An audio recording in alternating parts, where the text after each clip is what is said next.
Hi, everybody. Just want to welcome everyone who's tuning in right now. I'm Assemblymember Laura Friedman, and I represent the 43rd Assembly District. And I'm very excited to bring you a town hall tonight dealing with water resiliency.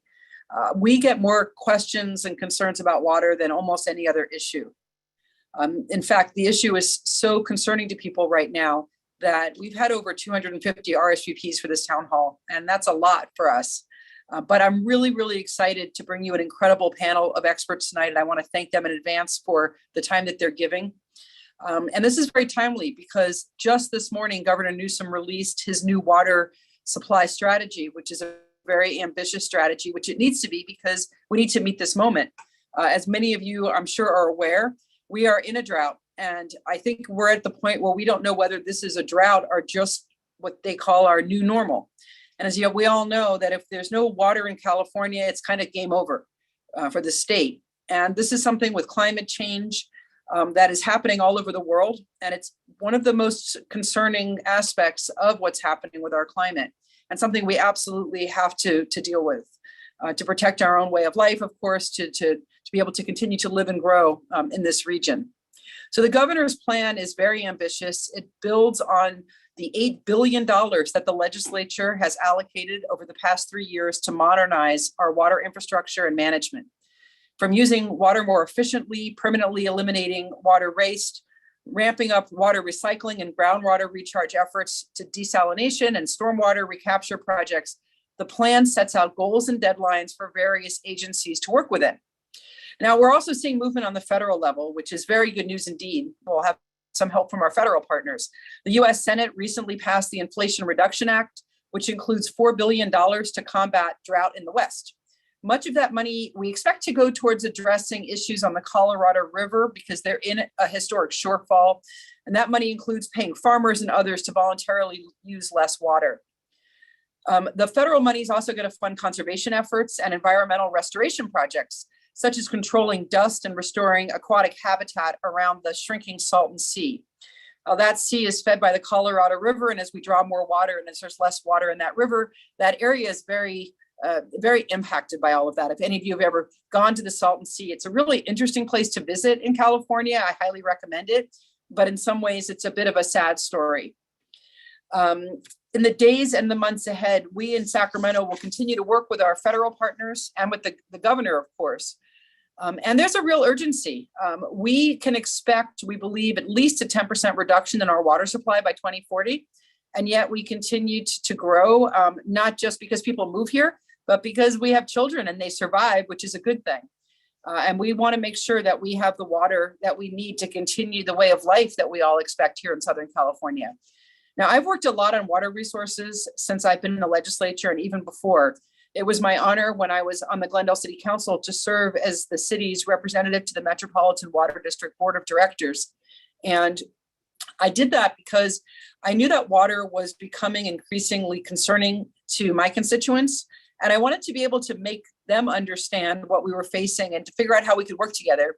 And to do that, I felt that I had to learn as much as I could about water and to be a part of that planning process. It was a really great experience and it's impacted my work in the legislature. When I came into the legislature, I immediately introduced a bill which became two bills, AB 1668 and SB 606, which help local efforts to combat periods of drought by improving how we manage water resources across the state and how we plan for shortages. That bill is pretty wonky and it has a lot to it, but the basic goal of it is to make every agency in California take conservation seriously, because some agencies, the ones that are more further removed, I would say, from sources of water, more water constrained, for quite a while have put a lot of resources into efficiency and into making their water budget stretch. But other parts of the state put a lot less of their resources into that.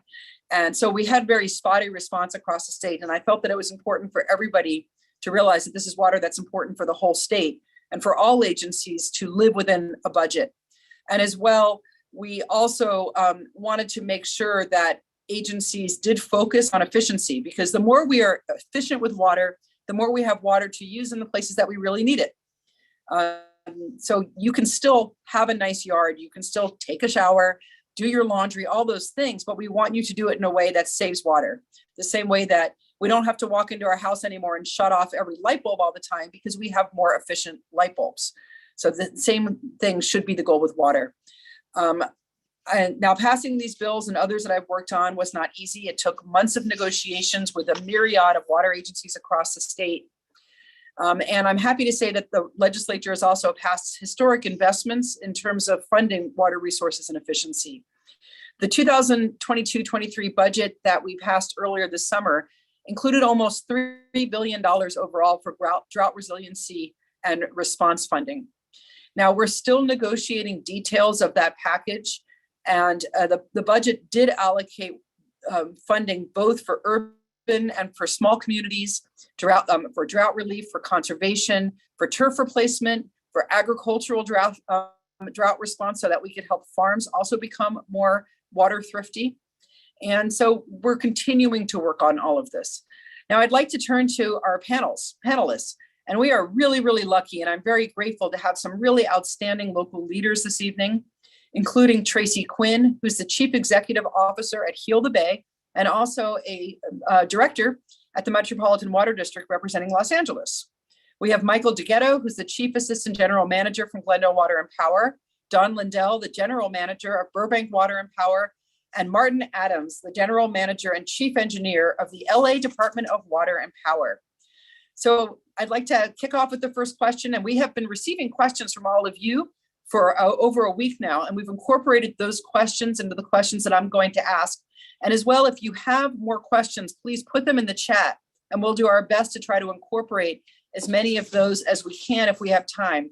And for those of you whose questions we won't get to, because we only have an hour and we're not going to get to all of them, we will forward those to whoever you direct the question to, or to who we think is best suited to answer the question, and we will do our best to get you an answer to your question or to get you your concern forwarded on to the right individual. So we will see, everyone will see all those questions and all of your thoughts.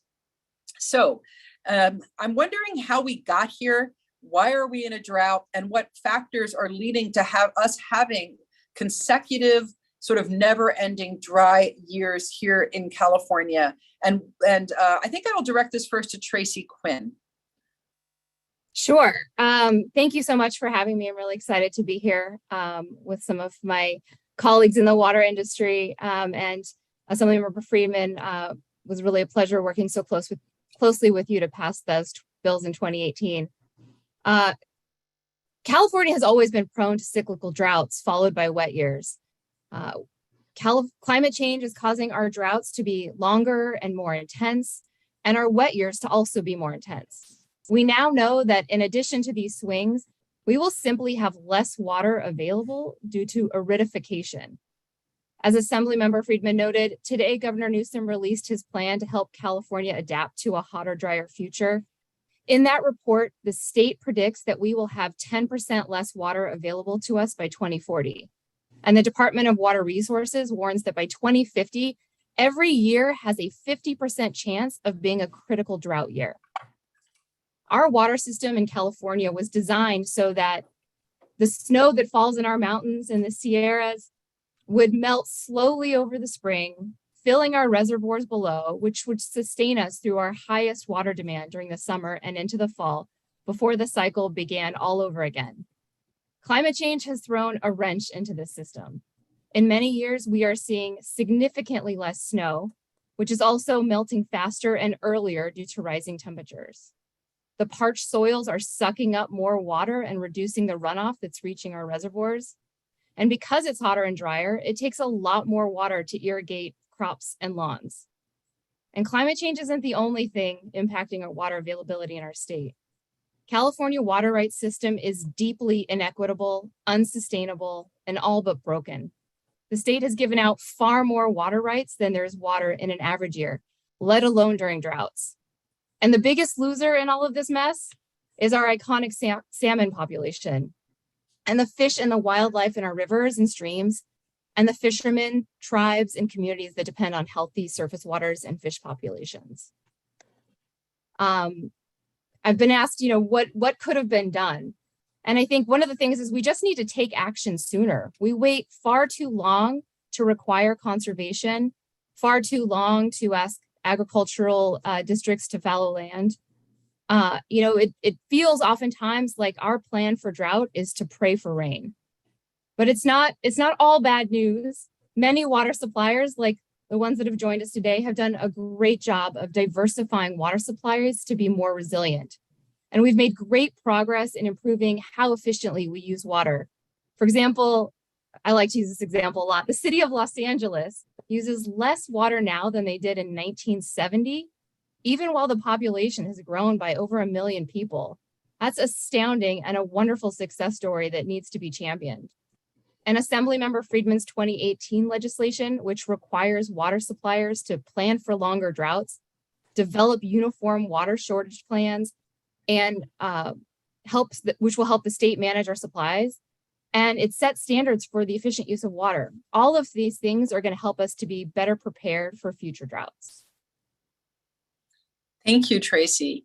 Now I want to ask our general managers from these different agencies, Dawn, Marty, and Mike, maybe to briefly let us know the lay of the land as far as you see it as people responsible to deliver water to ratepayers, to residents.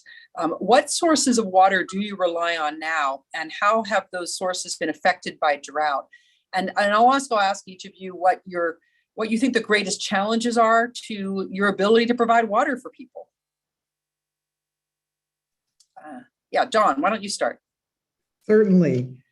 So our agency, Burbank Water and Power, does not have any water rights. We purchase our water from Metropolitan Water District. And our water sources are two. They're the Colorado River and the State Water Project. Now, we also incorporate 19% recycled water that we reuse from the water that we initially purchase. Colorado River has been severely impacted. In fact, the elevation of Lake Mead is about 145 feet lower than the onset or than in the year 2000, which is when the 20-year drought, historic drought that we are in now, began. And for the ramps into that lake, we have 6 ramps, 3 of them are closed. So that's indicative of the impact, the climate change impact on the Colorado River.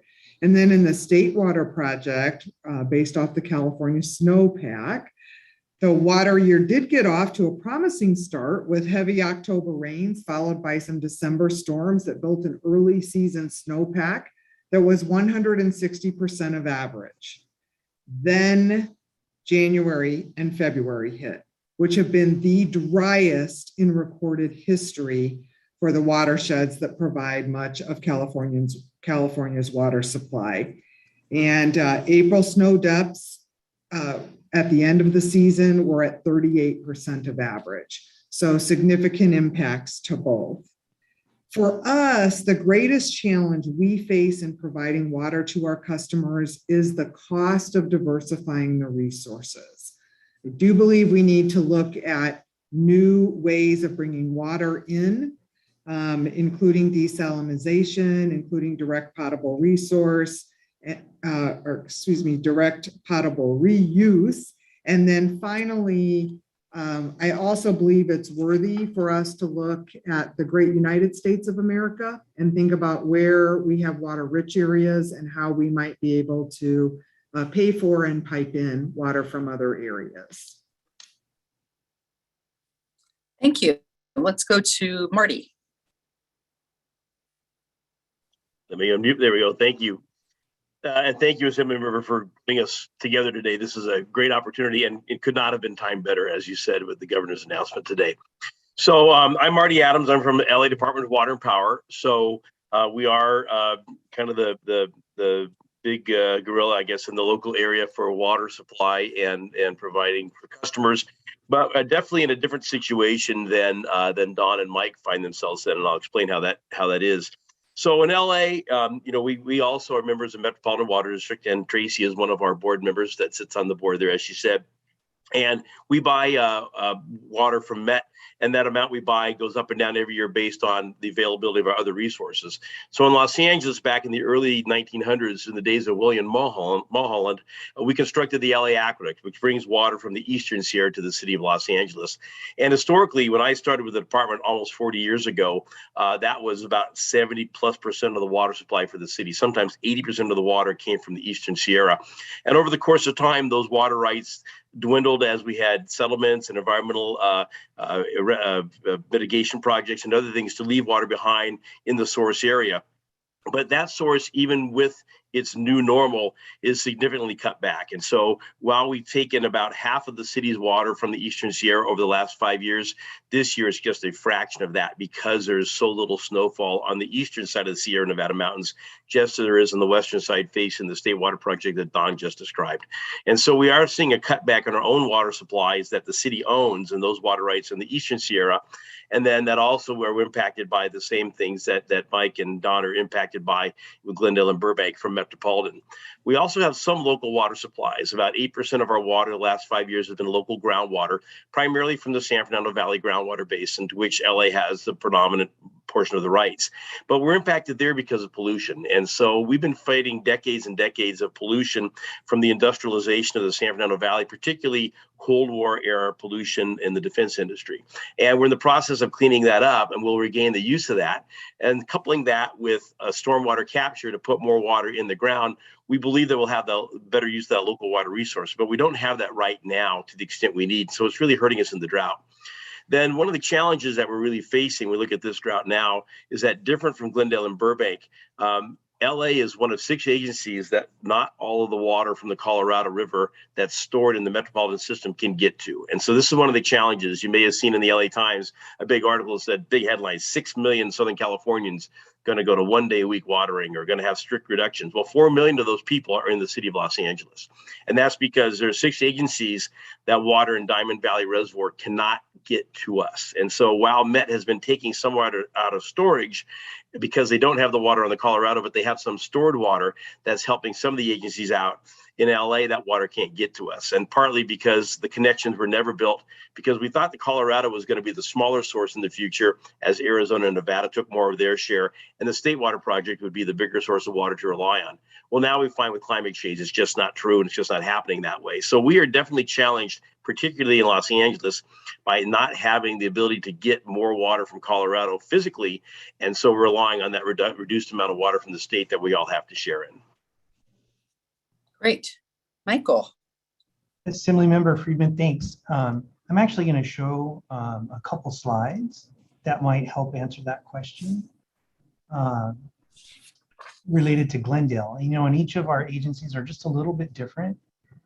So about 30% of our water comes from the San Fernando Valley. And like Marty was saying, for about a quarter of a century almost, we've been cleaning up part of the San Fernando Valley through an EPA Superfund cleanup site. We've got about 4% of our water, and this is a little bit different than Burbank, comes from the Verdugo Basin. And really, we've been recycling water since 1978 from the LA Glendale Water Reclamation Plant. And that system now counts for about 7% of our water supply. And I always show this chart in a way where, you know, we have to meet 100% of the demands, which means, you know, what our customers are using, what businesses and residents are using. So the remainder is what we get from Metropolitan. And really, the reason that the climate impacts in the Sierra and the Colorado River impact us is because that's where Metropolitan gets its water from. So 60% of the water that Glendale needs comes from these faraway places. And really one of the biggest challenges that we're facing related to that is just kind of a reliability of supply, especially on that state water project. You know, having a way to get like a firm supply kind of through the Delta, even if there is lower precipitation, would actually be a big help to us in Glendale. Because then Metropolitan can back off water that it takes from Lake Mead, let's say, if there's water available from that state project. And that's the sort of thing that's really a big limitation for us right now. Thank you. I'm wondering if each of you can just talk about what water restrictions you have in place right now, if any, and what is coming down the pike in terms of water restrictions in the near term. So that, because I do hear a lot from residents who are confused about, are there certain days they're supposed to water, aren't there? Is there certain types of watering? Can they wash their car with the hose? So maybe each of you can just give everyone a little update, because I know everyone watching wants to do it right. I guess I'll start with Mark. We'll start with Michael this time and work the other direction. Assemblymember Friedman, that your view is really spot on, because we each have different regulations in our cities. And for us, right now we call it phase 3. It's 2 days a week watering, Tuesdays and Saturdays, for no more than 10 minutes per station. And you have to water basically after 6 and before 9, because you want that water to soak in, right? You don't want it to water when it's sunny out and it's going to evaporate. There's no restrictions on keeping your pool full, but the restrictions really where we're getting the big savings, and we had like 13% savings in July versus July last year, is really just from that outdoor watering. Okay. Marty. So in Los Angeles, because we're one of the 6 agencies affected by the special allotment that came down from the State Water Project, we were given 2 options to comply with a reduced amount of water from Metropolitan. And one of them was either go to 1 day a week watering or to live within a water budget. So in looking through the numbers and looking through the supplies we had available, we elected to go with a water budget. So based on the water budget, we were able to reduce from a 3 day a week watering, which has been in place for a number of years in Los Angeles, to 2 day a week watering. So in LA, we also have 2 day a week watering, and we have days for odd addresses and even addresses. And it's watering before 9 in the morning and after 4 in the afternoon. In LA, it's actually 8 minutes a station as opposed to the 10 minutes. And so there, again, you have some issues of confusion between customers because there are different standards in different cities. And it's difficult because the messaging goes out to everybody. It goes on the airwaves, it goes on the TV stations, it goes in the newspapers, and everybody sees it. And unless you really pay attention to what your city is doing, it's very complicated. And so that's something that I think we could definitely improve on, is having more consistent approach to get consistent messaging. But in LA, we are 2 day a week watering. We've had restrictions since 2009 on all sorts of other outdoor uses, such as no watering down your sidewalk to wash things down. Fountains have to recirculate. Commercial car washes have recirculating water that they use in the car wash. So there's a lot of things that are permanent changes in LA, but the change we made recently was to reduce down to 2 day a week watering. And just as in Glendale, we've had great success, and the people of LA are really stepping up to meet the challenge. Thanks. Dawn. Thank you. So in Burbank, we are also at our stage 3 for our watering ordinance, and that is 2 days a week, Tuesdays and Saturdays, watering before 9 a.m. or after 6 p.m., though ours is at 15 minutes per station. So that seems a little generous in light of my peer agencies. We may have to rethink that. We also, though, are facing a request from Metropolitan Water District, because they have a 2-week period from September 6th through September 20th, when they are going to need to do a repair, a critical repair on the line that brings the water in from the Colorado River. There is a leaking coupling that was temporarily fixed in April. That fix is not holding, and we need to actually replace the coupling. That is going to require Metropolitan Water District to move all of us onto state water. And that is going to put a serious strain on state water. So for those 2 weeks, we are requesting everyone in Burbank to not water at all, except for hand watering before 6 a.m., or excuse me, after 6 a.m. or before 9 a.m. for trees and gardens only. So we do want to make sure we are saving our trees, and we want to maximize, of course, people's gardens. So hand watering only for those 2 weeks, and there will not be regular outdoor watering. For our commercial customers, though, we are following the State Water Resources Control Board emergency water conservation regulation, which means that for commercial, we are not doing any outside watering on decorative or non-functional grass. So we are asking all of our commercial businesses in town to go ahead and just let those go. If they are in use for ballparks, et cetera, those we can water. Thank you. So some people are asking in the chat about enforcement. If I'm doing everything right and I'm letting my lawn get brown, which by the way, doesn't have to actually hurt your lawn. They can bounce back if you have turf. But if I'm doing that and my neighbor's out there washing their car every day and the water's going down the sidewalk, I might get a little frustrated. So are any of you with your agencies contemplating any kind of enforcement, and what would that look like? I'll start if I can. Oh, go ahead. Sorry, Don. No, you go ahead. Go ahead. Thanks. So in LA, we've had a water conservation team in place, for probably at least the last decade. And they're always doing some amount of work, but we really ramp them up during times of extreme drought. So our water conservation response team actually spends every day out in the city looking for waterways for people who are not following the ordinance. And then they also receive complaints. And as you can imagine, because people do get frustrated when they see people wasting water, we have a huge increase in the number of complaints coming in.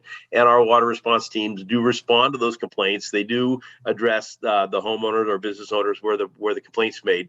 And most of the time, I have to report that people just aren't aware.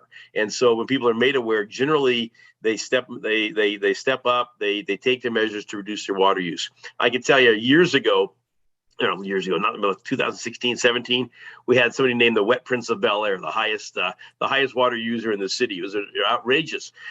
It was a non-resident, lived on the East Coast, had a staff of 20, maintained this massive landscape at this place.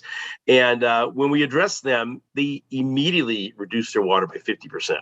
So a lot of times it's awareness and people don't know how much water they're using or what they're doing wrong. Now, I will say we do enforce with tickets, and we have given out a number of citations. The first time's a warning, the second time's a fine. And in stage 3 we're in right now, that first fine is $400. So it's a pretty steep fine if you don't follow the water conservation ordinance, and we are enforcing it. Michael, Don?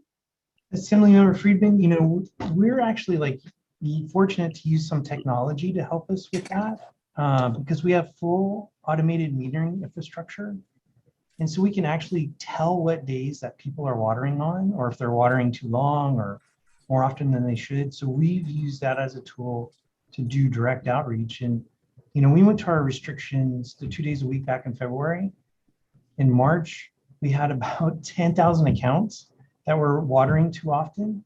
We sent that first round of letters out and we got it down to about 1,500. So we're just continuing to follow up with that. And like Marty said, some people just don't know, or they don't know how to set their irrigation controller, which is another big issue for a lot of people. So far, it's just really been educational outreach. Thank you. Don? We also are using technology to identify those individuals who are not following the watering restrictions. So last month, we identified 2,600. We sent out a letter informing, or actually we used email. We sent out an email informing those customers that they were watering beyond the restrictions. We received about 140 responses to that email where they wrote us back. And of those, more than half were exactly what Marty said, of people who just didn't know, and they were thankful they knew, that they were thankful to find out and be able to make the change. We have seen a drop of over 700 people out of that 2,600 in just the week that's passed. 700 have gone to the 2-day-a-week watering. So it is really impactful when people get that information. We have a system set up so that people will get a first warning letter, a second warning letter. The third letter costs $100. The fourth letter has a price tag of $200 for continued non-compliance, and the fifth letter is $500. Thank you. I'm going to throw this to Tracy. This is also something someone asked in the chat. which is given the amount of water that some commercial users use, should this really be so much on ordinary homeowners to do all this conservation? Is it lopsided? And from your end, are we putting enough emphasis on commercial users? And I guess I would start with, let's talk about the users in the urban area, kind of in these service areas. But if any of you want to also talk about agricultural use, because we get that question a lot. Why are we growing almonds? Why are we growing rice? I think that would be a good thing to talk about as well. Sure. I mean, I'll start with, as you said, the folks, the commercial users of water in our cities, and they actually use a smaller fraction than you might think. It's usually about 10 to 20% of the water for any water supplier. So the residential water use usually makes up a more significant part of the demand for a water district. So that's why they get targeted with a lot of the conservation. It's also a lot easier. But I was part of a CII task force, commercial, industrial, and institutional task force several years ago that was looking at, what can we do to really target water use in that sector? And there's a lot that can be done.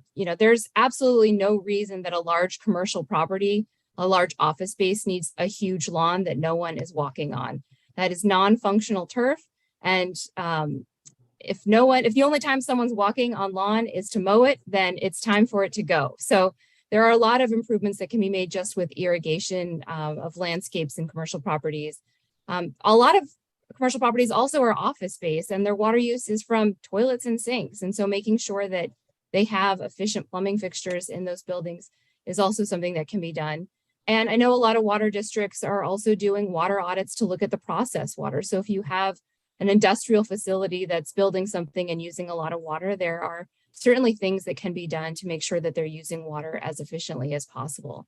But, when it comes down to it, we all need to do our part, and that includes agriculture. And so I'm glad that you brought that up as well.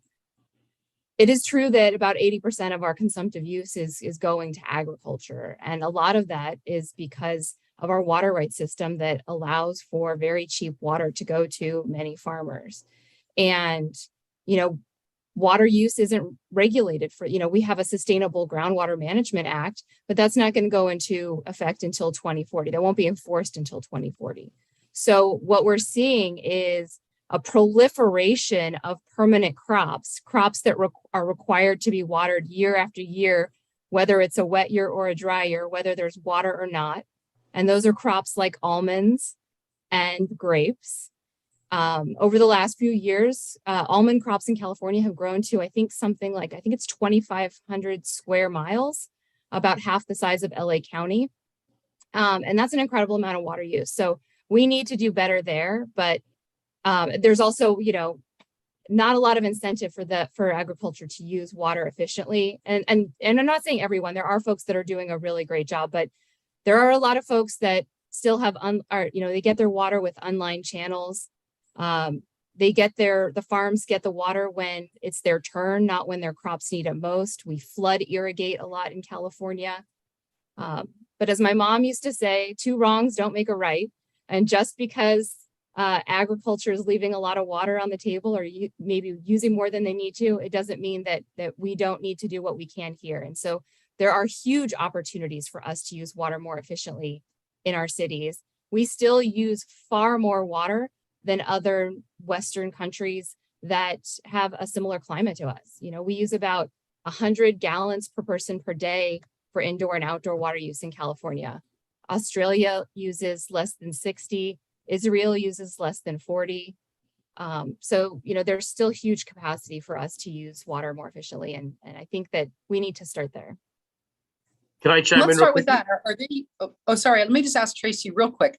Are they using less water in those countries because they're, I don't know, not taking showers, not doing laundry, or are they using it more efficiently? Do we know how they're able to do that in developed parts of the world? And we seem to struggle with it. Yeah, I think there's a couple things. Well, in Australia, for one, they experienced the big millennium drought, and it really was a game changer in Australia. Lawns and pools became you'd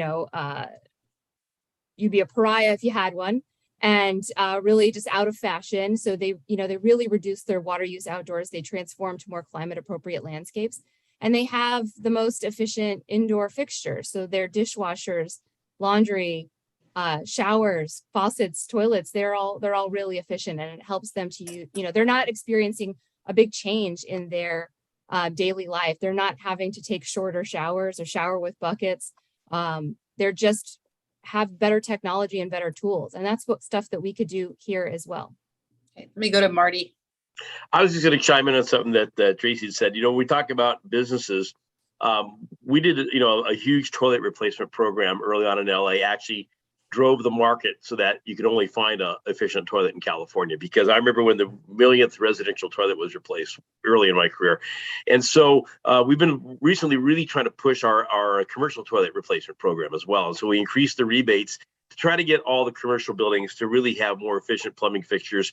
And we also dramatically increased the funding in our technical assistant program, because a lot of buildings have cooling towers and other mechanical equipment that are water consumers. And so we're working really hard to get those uses down so that the commercial side of the industry does have incentives and a way to reduce water use, including technical assistance for how to get there. And so that's something that if you know someone in LA who owns a business, we certainly want to help people reduce their water use.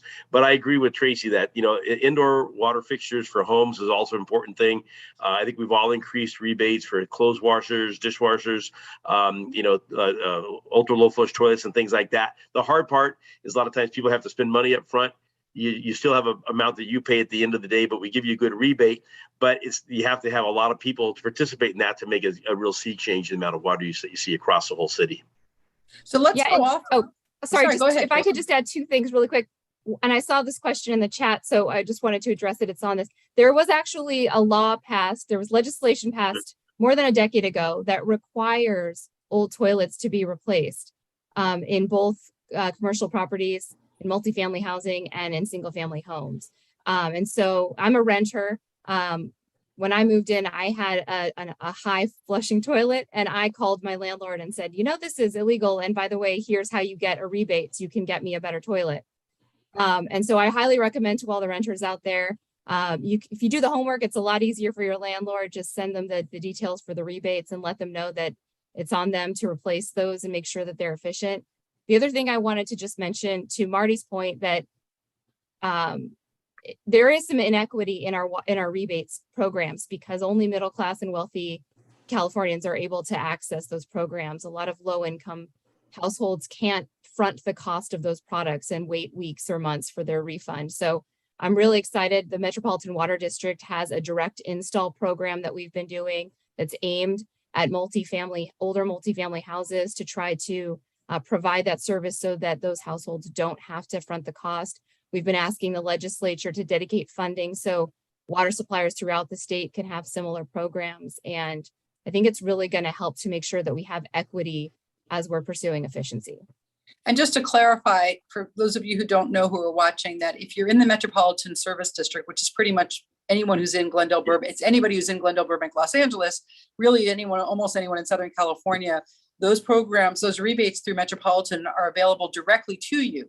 So I would highly recommend that if you're interested in rebates, you check both your local water agency and Metropolitan, because there are different rebates available through both.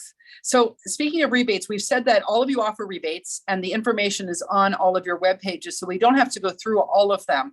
But I'm just going to give each of you an opportunity that if there's any rebate that are out there that you think people just don't know about or aren't using enough, this would be the time to let people know about it. And again, to let them know that your website's there.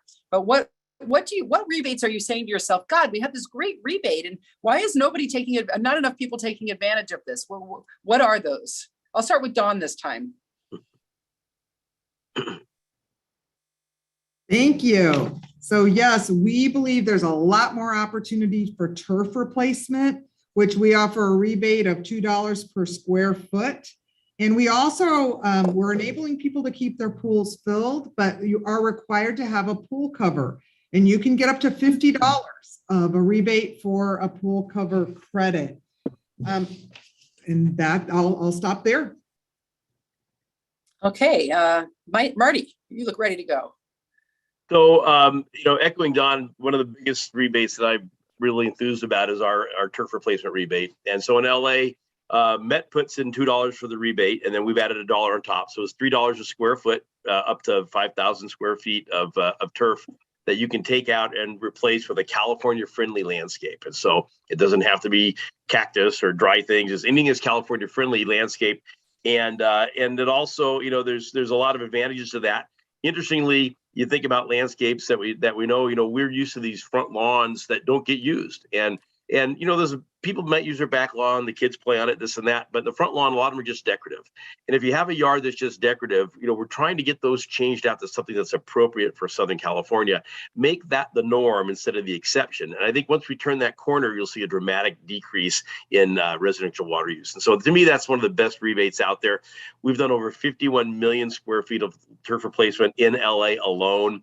And we've seen a tenfold increase in people applying for that rebate in the last month. So I encourage everyone in LA, that's an easy hit. It's something that we can help change the whole look of Southern California and still keep it beautiful at the same time.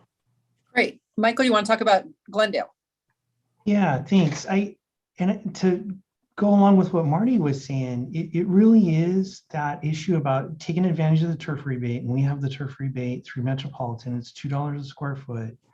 And it's this thing to think about, we always talk about, limit the amount of time you're in the shower.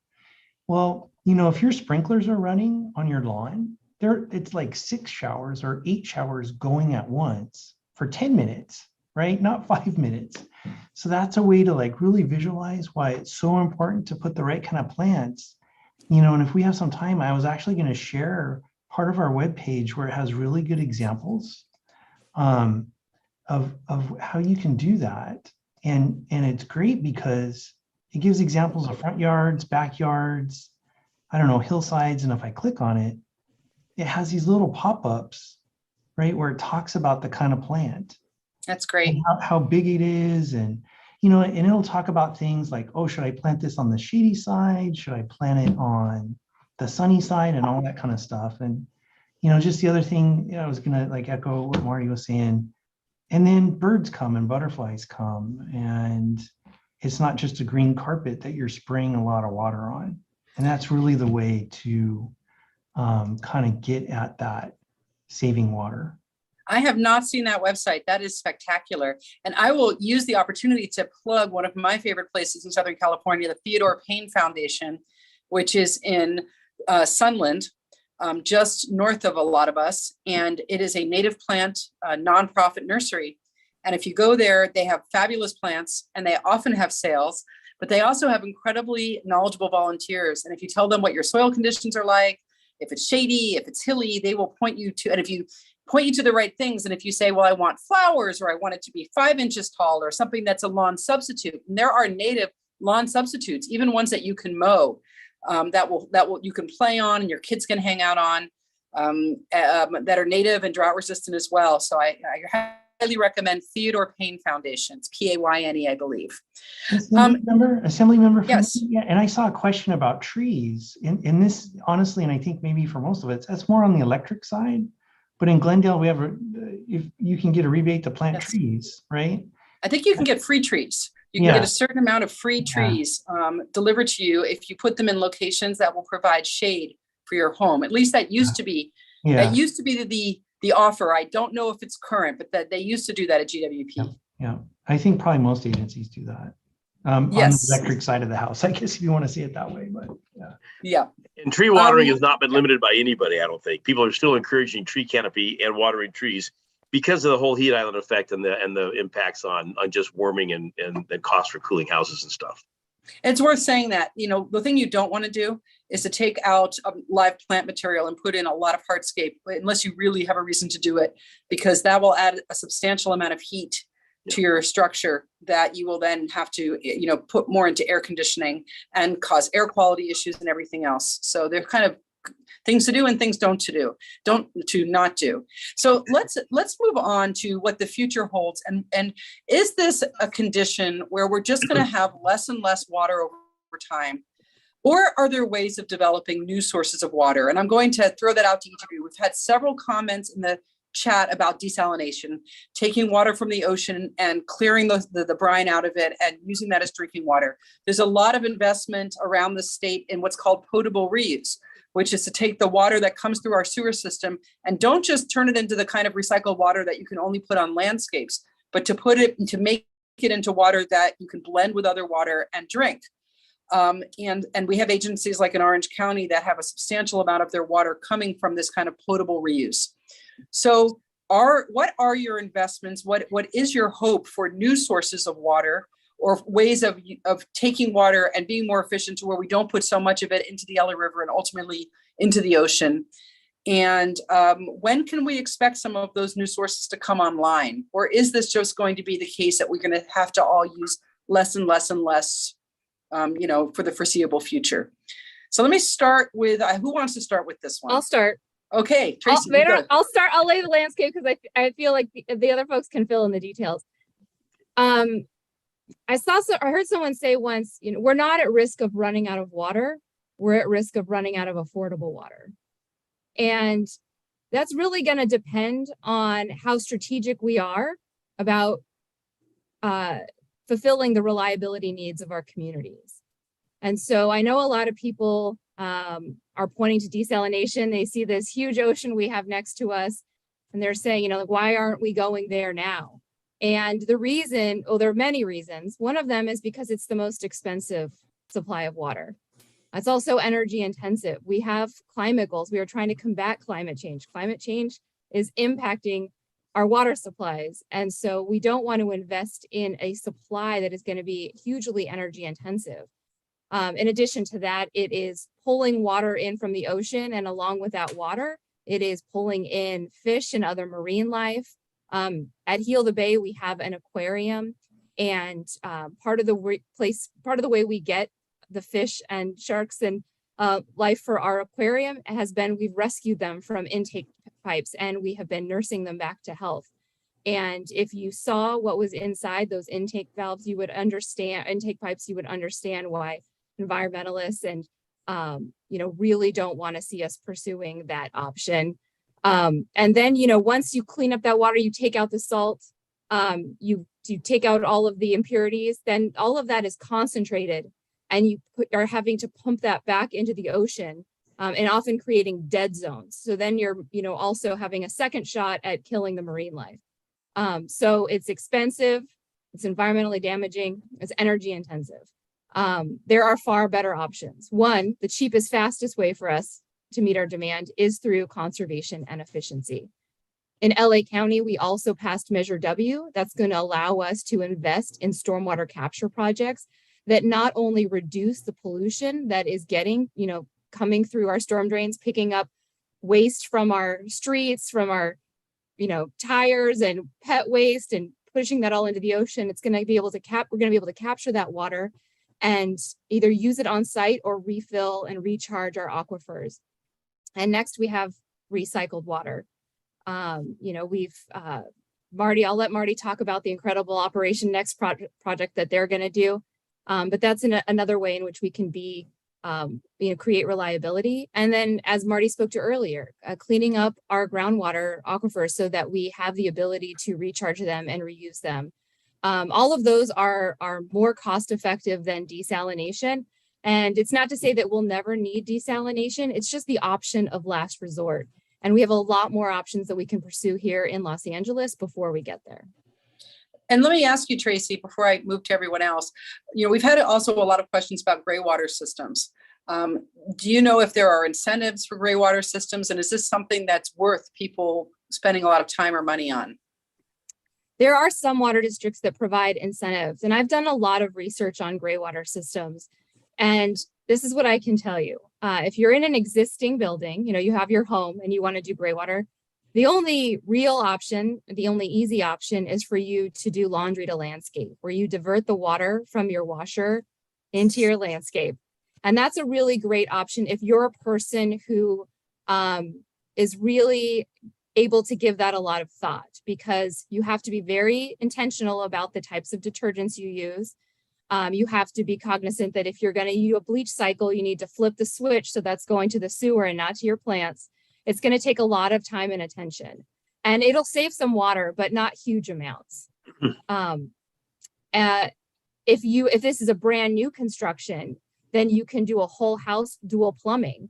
It increases the cost of building the home, but you can capture a lot more water. And there are some really great properties that KB Homes and other developers are building out in Lancaster and in San Diego that are dual plumbed and have great water systems where the water that's recycled indoors is being used for the landscape. And that can be great, but it's a really tough thing to do if you have an existing home. I think that there are a lot, easier options for you to improve the efficiency and reduce your water use in your home. You can do easy things like switching out the sprinklers that you're using for your landscape to more efficient ones, using soil moisture meters.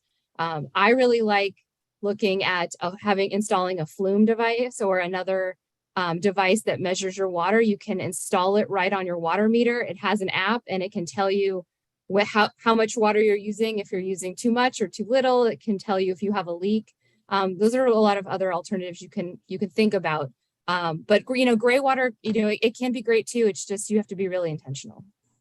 Yeah, and Glendale, and I know, I don't know what other agencies, but Glendale has smart meters that also tracks water usage and tells the property owners if there's a leak, which is extremely, extremely valuable. And you should definitely pay attention if you get an alert from Glendale Water and Power. So I'm going to switch now to Michael, since I just mentioned Glendale, to talk about what the future holds, and are we just going to be forever cutting our water use? And maybe that's not a bad thing, but what do we see in the future, and what is Glendale investing in for water resiliency?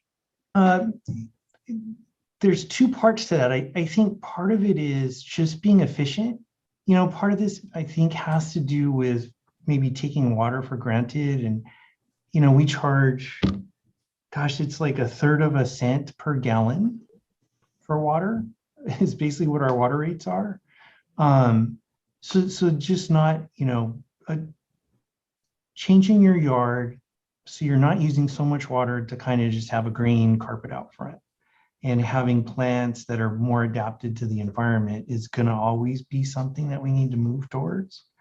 But as far as the future, and this is like the great part about being a member agency, is being able to be part of like a bigger group and a collective that can really do something like that. Now they're calling it the Pure Water program, where they're going to be treating recycled water and augmenting kind of the surface water supplies and adding this like third leg to the supplies that I showed earlier from the State Water Project and the Colorado River.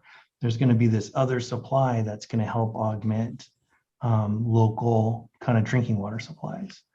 So in everyone that's a customer here is really part of MET, right? We're partly funding that. So that's what we're working on.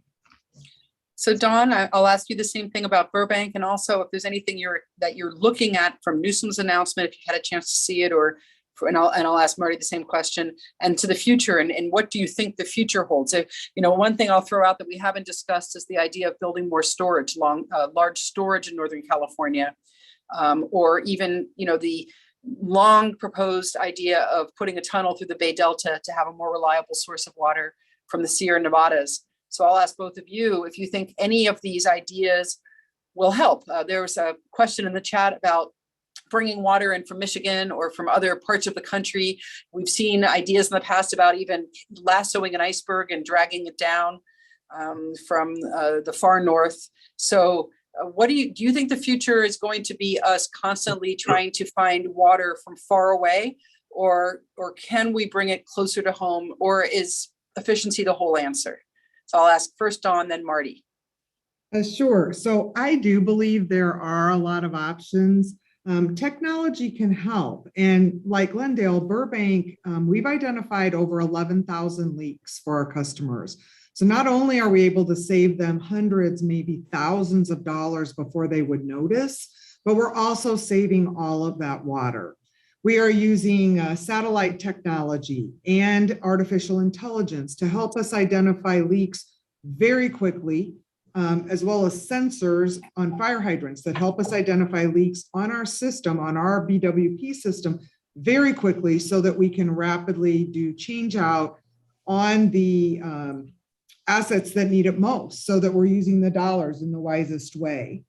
You know, I come from a job with the federal government, and before that with a utility in Colorado. I've had the opportunity to grow up in the Midwest. So I see us as the United States of America.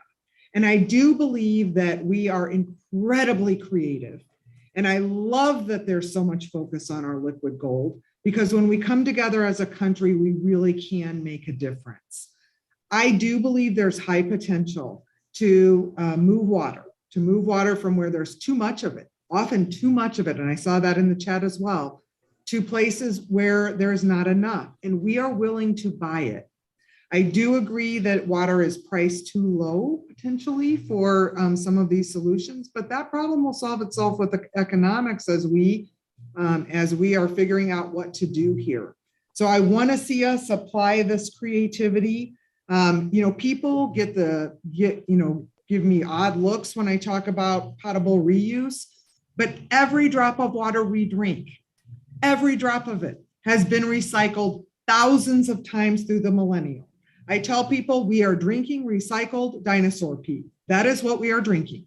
And so we've just got to get over that, because it's just chemistry. You pull everything else out, you're left with H2O, and it's beautiful. So I think we need to explore those options as well. Well, thank you for giving us maybe the best visual analogy of the evening. Marty, anything to add on long-term vision?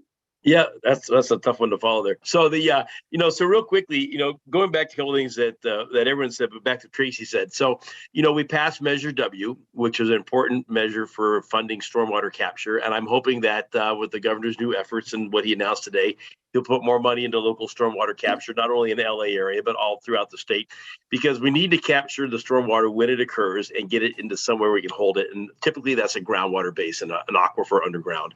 And so that's an important facet for us. And coupled with that, in LA, we do have several groundwater treatment plants under construction, which will clean up the contaminated groundwater beyond drinking water standards and be able to allow us to continue to use the entire capacity of the groundwater basin, something that we've lost over the decades. And so we are working to recover that. Now, coupled with that, also the issue of recycled water and water reuse, and then desal. And so it's interesting because they really look at hand in hand. It's the same technology that cleans up water from the ocean that cleans up what we call advanced treated recycled water. It's the same treatment steps that happen. But for some reason, we're willing to drink the ocean, but we're not willing to drink wastewater. But if you look at it chemically, the ocean is many times more polluted than wastewater is. And so it's an interesting mental dynamic that goes on there. But the fact is, it's the same technology, easier and cheaper to clean up wastewater that's in our possession than it is to clean up the ocean water. So what Tracy said about that's correct. And so then, the next low-hanging fruit for us in LA is going to be at Hyperion, a wastewater plant, where we can supply probably between 40 and 50 of the city percent of the city's drinking water supply by cleaning that plant to drinking water standards. First, getting it back into local groundwater basins, then ideally getting it back into our treatment plants to go into the system. Ultimately, someday, maybe flange directly back into the drinking water system. It'll take some time to get there. The regulations are moving slowly because they're very protective of public health, but there's nothing wrong with the technology. The technology is proven and the water source is there. Ultimately, we may need to look at desal, but as Tracy pointed out, it's the most expensive option we have. And besides dealing with impacts to the ocean, it's water at the lowest elevation, then it has to be pushed all the way back upstream after a very energy intensive treatment process. And so as we are trying to green up the power grid, at the same time, adding huge demands for water production really challenges that whole effort. And so I think we got to look at things in order to increase the water supply, but doing the best with water in our possession. Instead of putting wastewater to the ocean, letting it evaporate, waiting for the whole water cycle to go around, hoping that it rains or snows in the right place, we can take the water right there before it goes in the ocean, get it back into circulation, kind of short circuit that water cycle and get it back and keep it in our hands while we have possession. So that's a really important thing for us. As far as, water regionally, it's interesting. In California, we can't move water north and south without a fight. Can we go across state borders? Well, maybe so. We had a drought here in the 2016-17. My nephew in Boston, they said they're melting snow in June to get rid of it. And so, now there's a lot of physical issues There's a lot of challenges. There's a lot of huge costs, and who would bear that cost? But the flip side is that people have moved water since the days of the Roman aqueducts. And in the past, societies would live or die with or without water. They'd pick up and move. I don't think we're picking up and moving. And, you can look at ag in the state of California and say, why should we put water into agriculture? Well, we have the soil and the sun and the permanent growing season, and we're feeding 60% of the country. So how do you can't replace that and move it somewhere else. So somewhere you have to decide how to accommodate all these needs. All of them can do a better job of the water use that they have and the water they have in their possession. Everybody has to do their fair share, but you can't really dismiss any need as not being necessary because it's all part of the fabric of the society that we know. Well, I think that's really well said and really hopeful. It seems like you're all smiling. So it seems to me that you feel that we are up to meeting this challenge. The state is making the investments, you're making the investments. The public, I think, has a lot more buy-in now than I've seen. I've been really gratified to see the number of people who are replacing their lawns, not just because it saves them a lot of money on a water bill, but because those native plants are gorgeous and they're really easy to grow. And from personal experience, I can tell you that twice a week is a lot of water for those plants. They will do just fine with twice a week. And so the tide is changing on all of that. And once we start really making those investments into efficiency with earnest, we can do a lot. I live in an old house. We have to run our water for several minutes before it gets hot. Things like upgrading those heaters in those houses, making sure you don't have leaks can lead to a tremendous amount of water savings. So we can do it. We've got the water that we need. I think Tracy gave the statistic early on that we've grown so much in the last 10 years, but use less water than we did 20 years ago is very, very telling. So I feel hopeful. Now I'm going to end with one last question if you want to answer it, and I will answer it as well. Just a fun question. If someone's still watching and they're interested in water and they're interested in the history of water in California, which is a fascinating and fun history, is there a single book or reference that you can recommend that people read? I'm not talking academics. I'm talking a fun book for a lay person that teaches you about the history of water, even if it's a small part of it. Maybe it's about Mulholland, whatever it is. Is there anything that you would recommend? You don't have to answer. Well, I wouldn't recommend watching Chinatown. I was going to recommend Chinatown. Well, Marty. it's a great movie, but it's not a documentary. So it is not a documentary, but it's a great movie. Yeah, there is a book called Water and Power, and it's about not the kind of power electricity, but the kind of power behind possessing water and water rights, and the making of water early on. It pertains particularly to LA, but it's a good read. Anyone else? I'll volunteer. During the pandemic, I did some road trips around California while listening to Cadillac Desert on the audiobook. And it's long and dense, but it's a really interesting perspective on how we developed the West and how we got our water supply. And if you're a water wonk or you want to be one, I think there's no better way to start. And I'll just say during the pandemic, I volunteered and did like a children's book reading for our library in Glendale, and it's a book called Wet. And it was really fun, and it's very short. So that's one for the kids. Yes. I know this was not a fair question because I didn't tell anybody in advance I was going to ask it. So Dawn, you don't have to answer, but if you got something, we'll hear it. I don't have one on the history of water. However, I have a novel that I am reading right now called The Water Knife. And it is sort of, the cover says, think Chinatown meets Mad Max. And, it's sort of a futurist, a dark futurist look, I think, but very interesting. Someone in the chat recommended Grapes of Wrath, just a great book. And I will give the plug for Chinatown officially.